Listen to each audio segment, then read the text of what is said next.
Nalubog sa tubig baha ang bayan ng Rizal, Magsaysay, San Jose, Kalintaan, Sablayan at Mamburao sa Occidental Mindoro.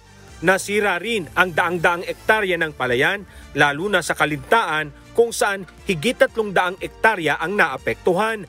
Ayon sa Provincial Social Welfare and Development Office, nasa 345 pamilya o 1,187 individual ang lumikas sa bilang na ito. 228 pamilya ang nasa evacuation center habang ang iba ay tumuloy sa kanilang mga kamag-anak.